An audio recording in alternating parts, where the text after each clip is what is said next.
Hello everybody and welcome to RPG Horror Stories. I'm your host Stu and we have a couple of good stories today. They're nice and short and sweet, so I think I might actually mark them out inside the YouTube video. And we also have a wonderful comment from today. It's from Albertosson 3. I'm not so sure why the DM would even be that against lycanthropy. I had a lycanthrope player once. They found a werewolf pack alpha and intimidated it to the point of earning its respect. And it turned out that the character was physically stronger than the average werewolf already, since they only have 16 strength.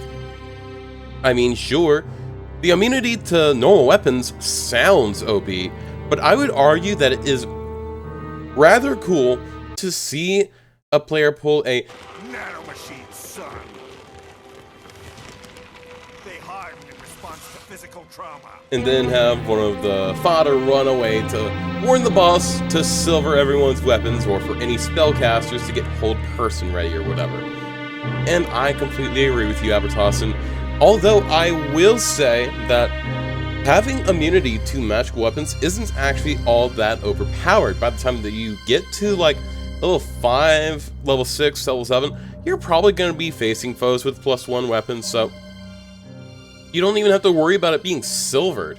It's really just a rarity. It's when all you basically get immunity to with that is random low-level bandits and highwaymen. It's not that much that you get as a benefit for the non-magical weapon immunity. It's it's useful for low levels, but after that, really, you can leave it or take it. Now, on with the video. Ready to Can My Campaign by Temp the Throwaway. I've been DMing for a while, and I'll try to keep this short. Basically, I have a problem player. It started with their campaign, it ended badly, and everyone moved on to play mine instead. I still feel bad about that, but at the time, he seemed to be okay with it. So far, he has completely derailed things multiple times, constantly splits the party, and instigates party drama all the time. So I took him aside to talk to him, try to come to an understanding and solution. It seemed to go well.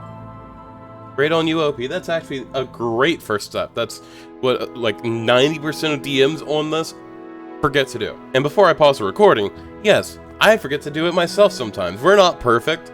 Nobody's perfect. Until he sent me a private message stating that I was unfairly targeting him and he didn't want to play anymore. So I asked for clarification again, hoping to work out a solution. In response, he deleted the private message, then sent a new one apologizing and saying it didn't matter. I told him it did matter, and we needed to talk things out, and we should talk to the group. He's refused. My other players are aware of what's happening, and they're all pissed at him. They just want to play. I considered kicking him, but half my table would walk out with him due to overarching friendships. I'm under a whole lot of stress now, and I honestly don't want to DM anymore. I'm ready to explode the whole thing. I'm a new DM, and I'd like any advice, or just maybe I needed to vent. Edit. For clarification, what I mean by party drama is that if anyone disagrees with what he wants to do, he will scream at them in and out of character and drag out arguments out of character and out of game, and then he'll be angry and upset, claiming he was personally attacked. Also, for party composition, there was 3 of us, and the problem player and his friend joined later. I've DM'd for them before with no problems. These are all new. You know, this is something that I haven't really said before, but I think it's very usable for you. Go to r/LFG on Reddit. If you're fine with like having, I don't know if you're in person or what, but if you are fine with having a couple players attend via camera or something, just until you have new people to play in person, I would go to r/LFG, post that you need a couple of replacement people so that you can replace the people who will walk out.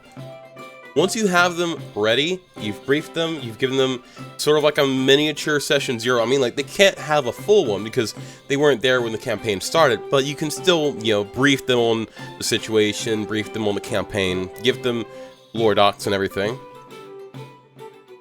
I would say to go ahead and once you have those people ready, done and dusted, they've been session 0'd up, kick the problem player out and let the fallout happen. No D&D is better than bad D&D. That is a hard-learned lesson from years of being a DM. No Dungeons and Dragons is better than bad Dungeons and Dragons. No way, shape, or form should you keep playing because you like Dungeons and Dragons if you have a problem player that is ruining it for you, because that ends up souring future experiences, and it's much worse than you would expect it to be. The Mean Girl. After lurking here for quite a while, I'm ready to share one of my own.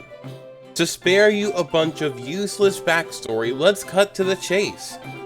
College Gamers Guild Club back in 2005. Running one of my first campaigns ever. 3.5, so lots of stupid minutia hung up on as a new dungeon master. Being a college club, we didn't really get to pick and choose who could be in our games, so I'm sure there were lots more RPG horror stories just waiting to happen all the time. One of my players, Dirk, was an aficionado, had been playing AD&D and didn't mind letting anyone know it. We didn't have the word gatekeeping back then, but this dude was that to a T. Continually challenging other new players' knowledge, ideas, and worthiness to play this free fucking game. But what you gonna do? He had been relegated by the club overlords to my game. He owned his own dice and he knew the rules. Understatement. Whatever. Over the first few sessions, there was some problematic behavior from Dirk, invalidating other PC's choices. Class or race here would never perfectly reasonable action. Going into great detail about his UNT's physique in a way that didn't make sense to me until I learned what a fucking furry this dude was. Occasionally making comments under his breath when things didn't go his way. But it was tolerable. But only barely. We got through a half-dozen sessions of my half-baked campaign without issue. Everyone seemed to be having fun. Even Dirk seemed to be pretty invested. And then one day, one of my players came to show me Dirk's MySpace page. This was back when MySpace and social media in general was still relatively new, and I didn't really engage with that stuff at the time. Turns out, Dirk the Jerk had been publicly and vociferously dunking on my campaign, the other PCs, and me, not just as a dungeon master, but as a person. It was typical edgelord shit, mixed with a healthy dose of r/I am very smart. Carrying my narrative and setting apart, making fun of my mannerisms. I had a speech impediment, and saying some pretty fucking nasty, violent shit that for sure would get you banned from a social network in 2022. And for someone who basically just sucked ass, he sure did have a lot of friends for 2005 MySpace, and they sure seemed to like his field reports about my game players in person. I wish I could tell you that I had some kind of awesome fuck you moment, where I killed his character or humiliated him at the table in some way, but instead I just got hurt. I ditched my own fairly successful game, and only ever played with people I knew for the rest of college. Sorry, I wish I had something more cathartic, but that's not how life works sometimes. So, fuck you, Dirk. I hope you're actually reading this. You perpetually smelled like Funyuns. You never once used the phrase de facto correctly. You cheated your rolls, and I never said anything about it. I hope you only roll natural ones for the rest of eternity. This just goes to show that Everyone, no matter where, no matter how, they're always going to have a problem player show up at some point. And no matter how long it has been since you had that problem player experience, sometimes it's just cathartic to talk about it and be able to get that "fuck you" out from under your breath. It can sit there for years and you'll never even realize you needed to say it until you do. Good on you, OP. The Dmpc has Holy Avenger at level 2. We kill him and take it for ourselves. The Dungeon Master then quits. Horror from all sides that culminates in everybody losing. In our first session, we almost TPK from goblins. At the end of that session, we level up and arrive at the town where a paladin NPC joins us. The DM says, "I'll help you out, since it looks like you're having a rough time." Our next mission is to infiltrate a zombie bandit hideout. Can I just say zombandit? I would just say zombandit in the future. Under an abandoned mansion. At first it looks like another near TPK when the zombandits are hitting pretty fucking hard. But then the Dmpc pulls out his holy sword and smites everything in sight. Out of character, I know that this is the Holy Avenger. I have a talk about how overpowered this is for level 2, and the DM says, "Well, do you not want the help?" As expected, the Dmpc paladin shines every fight, and we feel like backup dancer. This keeps going on until level 3, where we are all annoyed by this point. During the night, we plot to steal the sword. We stab him in his sleep, and the DM says, "PvP is not allowed. You can't murder Hobo, your ally, and steal his sword." I don't want to continue DMing for you guys anymore. So why did you give him fucking Holy Avenger at level 2, you dumbass? In all seriousness, seriously, don't give any NPC a Holy Avenger at level 2. And in general, if something has Holy Avenger, it's better be stronger than Holy Avenger itself. I don't know what to say. It's basically the same rule that I have for my shopkeeps.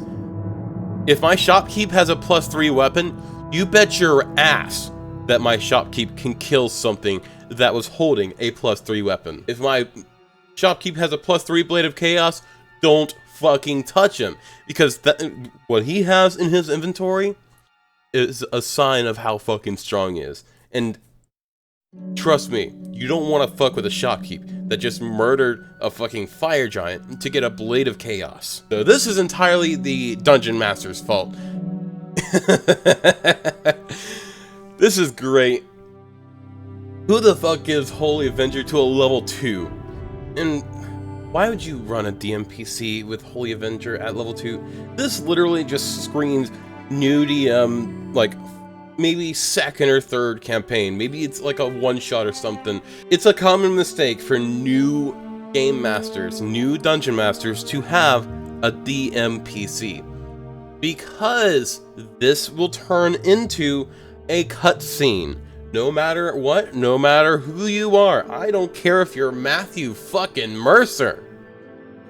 If you are a new DM and you have a Dmpc, you are going to only make that Dmpc shine 100% of the time, and you are going to ignore your party. You're better off going to the movies and pretending you're fucking Iron Man. Alright, that's all I have for today. Much love and stay sexy. And I'll see you guys tomorrow. Bye-bye!